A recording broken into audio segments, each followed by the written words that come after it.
Hello everyone! Finally, after many weeks of waiting and promises, the Miya twins' Angst is here. Better late than ever, eh? So, two things. One, since this was supposed to be for December, it's Christmas themed. So, for the sake of this video, just pretend it's still the week before Christmas. Okay? Can we agree on that?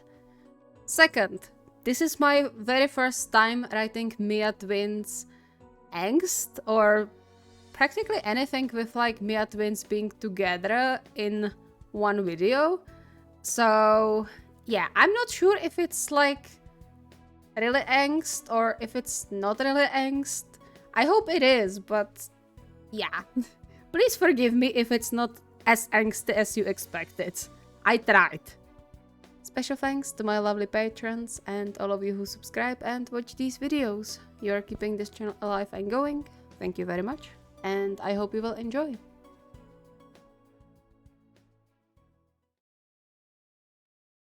Atsumu! Atsumu rolled his eyes, though he would lie if he said his twin calling him by his full name didn't feel all kinds of wrong. However, he didn't intend to be persuaded by that, nor by the glances Suna and Sakusa were giving him from the other end of the table. Not until Osamu admitted his mistake and apologized to him. The whole pre-Christmas get-together started pretty normally. He and Sakusa arrived at the Onigiri Miya early in the morning to have as much time to spend decorating as possible, and perhaps catch up a bit too, since most of their talks nowadays consisted of short calls and messages every second day or so. Too little for them who were used to spend every waking minute of the day together up until they're 18. Atsumu would even go as far as to say he was looking forward to seeing his brother after so long. But of course, Osamu had to ruin all peace by being a complete ass. Aren't you going to see what he wants? He huffed and crossed his arms over his chest. Nope. You reap what you sow.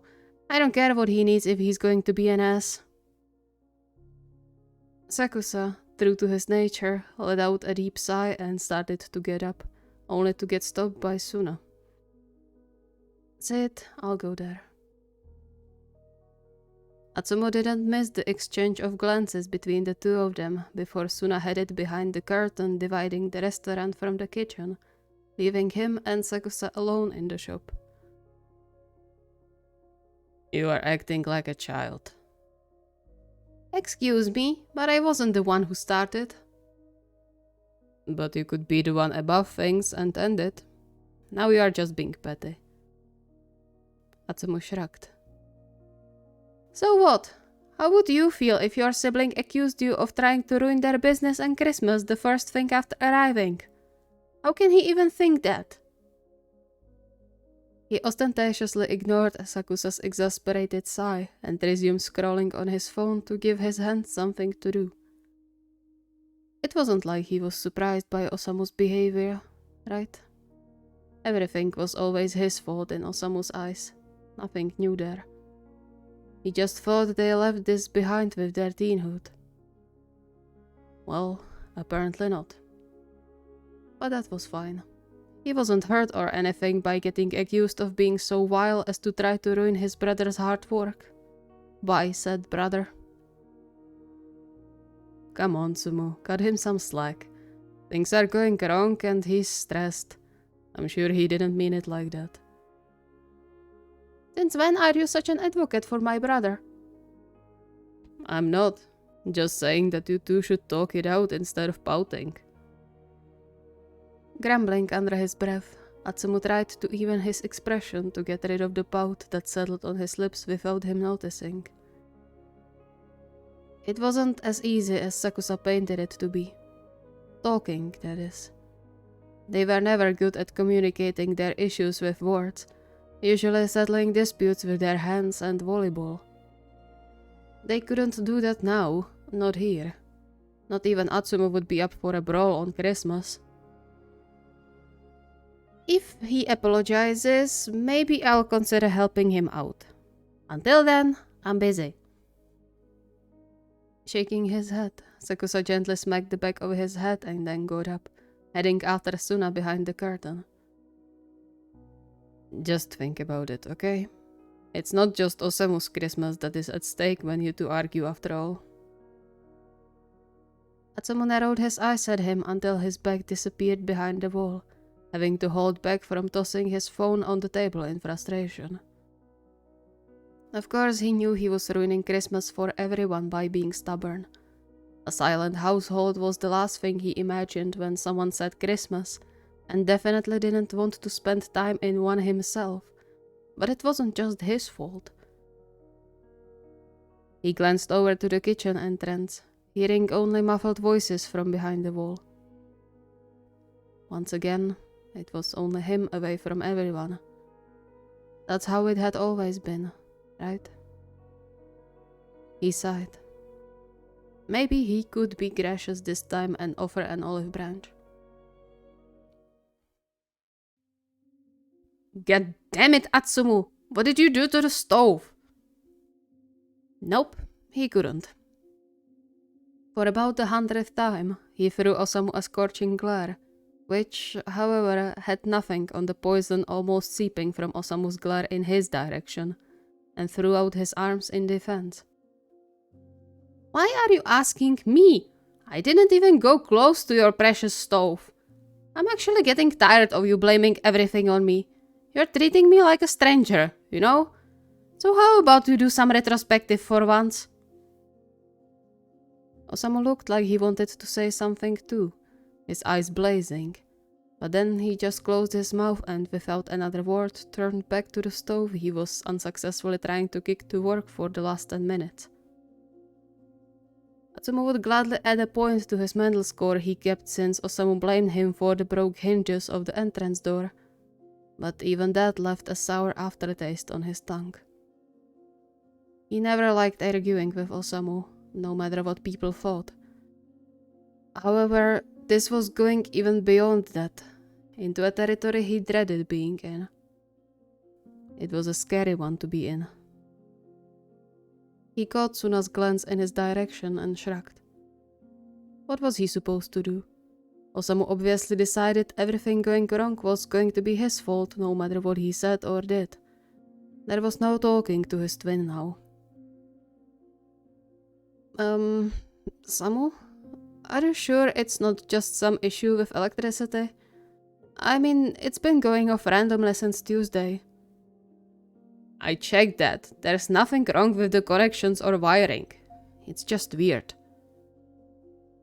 He flashed Atsumu one last grumpy glare before he once again lowered his head to the stove in an attempt to figure out how to make it work.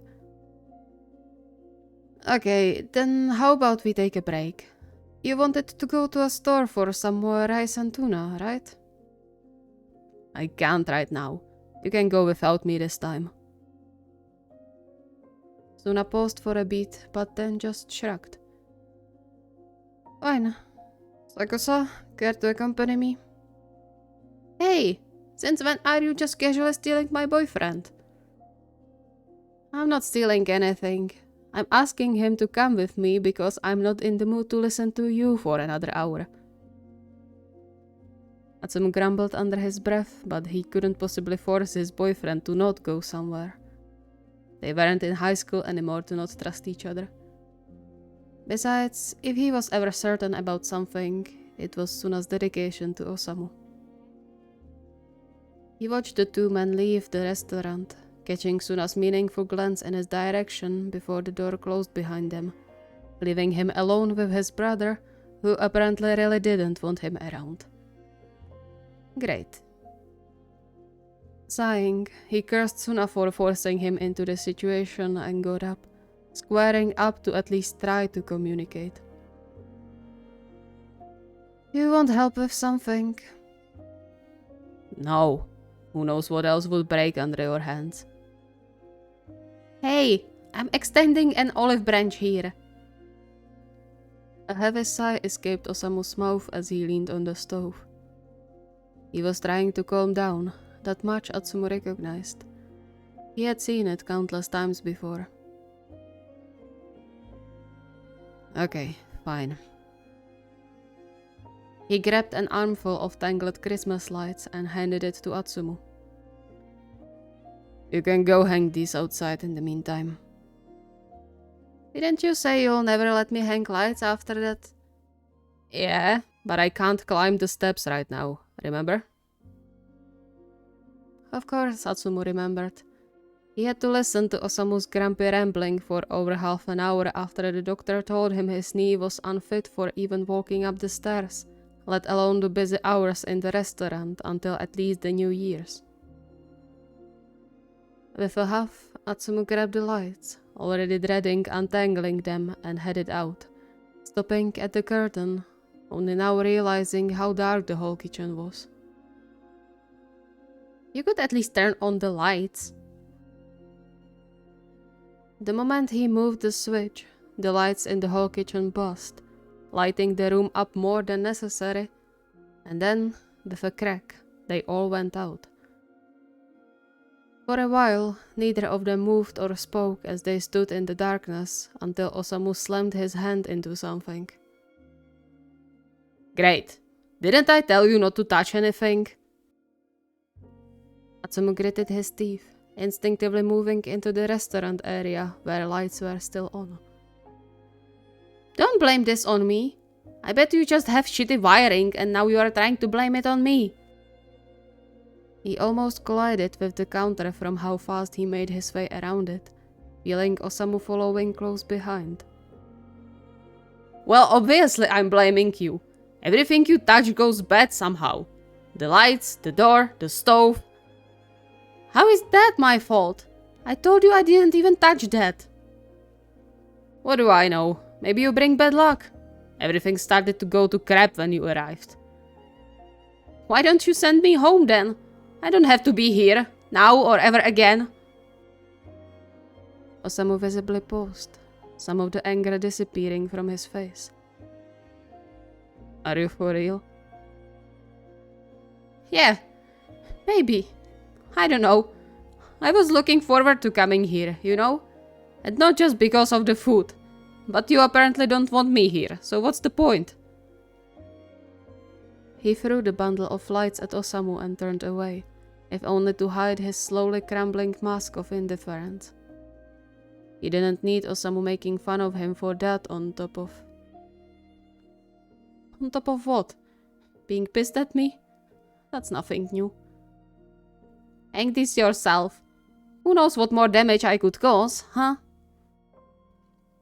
He didn't wait for Osamu's answer and marched further into the restaurant, angrily wiping the mist out of his eyes. Why was this making him so damn emotional? He was used to it. Nothing new. He no less than collapsed on the most hidden chair in the whole restaurant, pushing himself as much into the corner as he could. Not that he expected Osamu to go after him, but having two walls behind him was strangely calming. It had been a solid while since they had an argument that physically hurt. Probably since Osamu told him he wasn't going to pursue volleyball after high school, making him lose the only stability in life he had. He let out a sour snicker at the memory. Drama queen, aren't you? You're just selfish, that's all. And you can't even be properly supportive of your own brother. What a shameful excuse of a human being you are. Maybe that's why someone ended up leaving. Why everyone leaves eventually. He only faintly heard the click of the back door. However, despite waiting for the sound, it didn't bring him any ease. On the contrary. It meant his brother was done with the conversation, done with him, without even trying to make it better somehow. A heavy sigh escaped his mouth. What did you expect? His beloved restaurant doesn't work the way it should, of course he's pissed. Still, knowing that wasn't enough to overcome the painful throbbing in his chest, nor did it convince him to go help after all. He didn't need to get yelled at for something he didn't do again. Enough was enough. He continued to scroll on his phone, counting the minutes before Sakusa and Suna were supposed to return. He probably wouldn't get much sympathy from them either, but at least he wouldn't be here alone with Osamu. How long has it been since I dreaded being alone with him? 5 years? 8? He didn't get to think about it too long as, in the very next moment, he heard a strange sound, and then all the lights in the restaurant suddenly went out, submerging the whole room into a greyish tint. Atsumo's heart stopped for a beat, the creeping darkness in the corners clutching his spine with its icy fingers. He quickly turned on the flashlight on his phone and breathed a sigh of relief when the strong light chased the shadows away. Seems like it's not just me who's kicking out electricity. He shooed away the flare of smug satisfaction and got up, heading out to find Osamu. Hey Samu, the lights are out. You should really call some... He paused, frowning when he couldn't see Osamu anywhere at the front of the restaurant, the only things remaining being the step stool and the string of lights now laid on the ground. Samu? Confused, he followed the wire from the lights all the way to the back door, where, to his surprise, he found the lights not plugged and the socket looking completely normal. And Osamu was nowhere to be seen either. Then what fried the lights? All the lights around seem fine. A bad feeling settled in his stomach like a big rock. He closed the door and continued on the way around the building, shivering as he continued to follow a single trail of footsteps now clearly visible in the snow. Samu? What? The rest of the sentence died off on his tongue the second he rounded the corner. Even in the shadows cast by the roof, he could discern a dark form against the snow, lying motionless on the ground. His heart stopped. Samu! He stumbled through the snow, almost losing his phone in it along the way. His hands trembled as he laid the phone on the metallic box covering the restaurant electric box, a strangled sound escaping his throat when he leaned over Osamu to cup his face. Hey, Samu, can you hear me?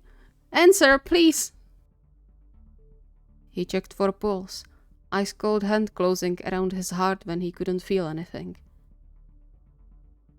Shit, Samu! He fumbled with the phone while his mind raced, trying to remember what he learned in the first aid course Miya forced them to do after one of the rookies collapsed during practice.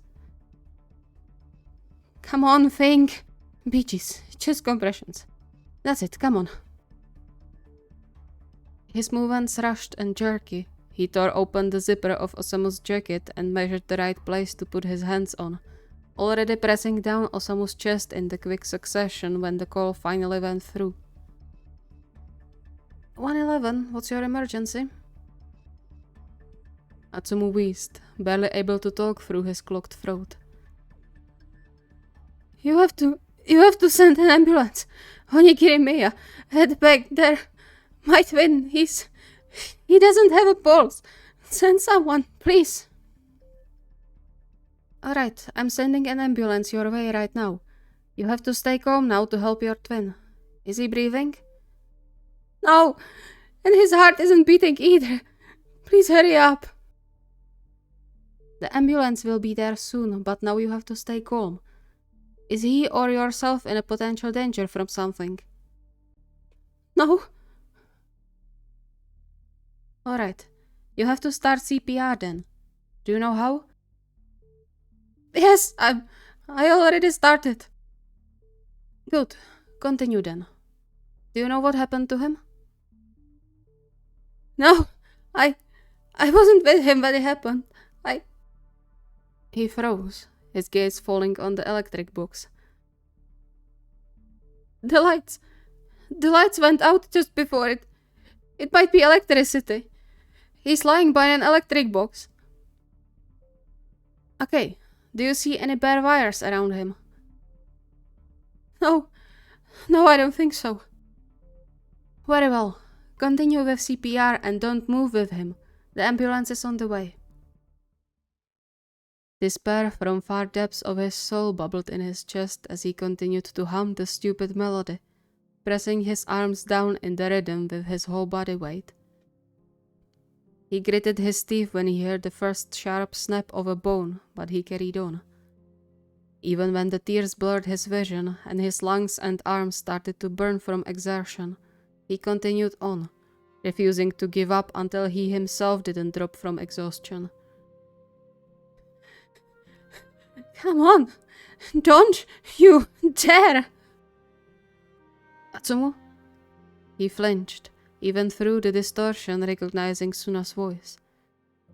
He didn't stop the chest compressions though, spitting even his last breath through his clenched teeth. Can't talk. At the very edge of his consciousness, he felt someone kneeling down next to him. A second later, he was pushed away and pulled aside by a pair of strong arms. No! Let me go! I need to... It's okay, Sakusa has it. Atsumu froze, all the words of protest getting caught in his throat when he spotted Sakusa kneeling in his place, his arms continuing the rhythm he said before. A choked sob tore from his throat as he clung to Suna's arm wrapped firmly around him. He got... Shh, it's okay, it's okay. It wasn't okay. Nothing was okay. Even Suna's voice trembled, hollow and strangled. And Osamu still hadn't moved. Rin, what if he won't? Shush, that won't happen. Have some faith in your brother, damn it. Atsumu had. Always. With everything. But this was different. He sagged into Suna's embrace, feeling every last piece of his strength leaving him, the only thing keeping him from fainting being the freezing tears on his cheeks. Then, finally, the wail of sirens echoed through the street.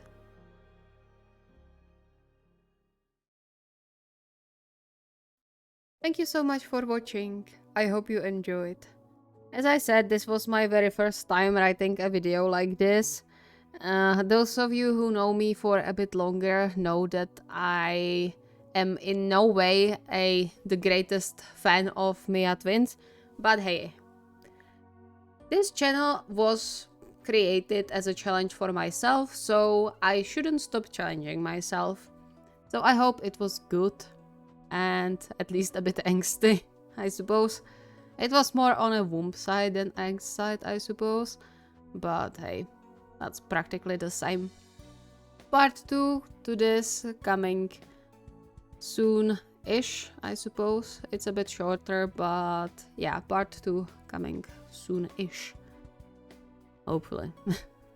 Yeah, I am quite busy with exams, but I only have one left. And then I will be back in full strength. If you have any requests or ideas, the request form is linked in the video description. See you next time.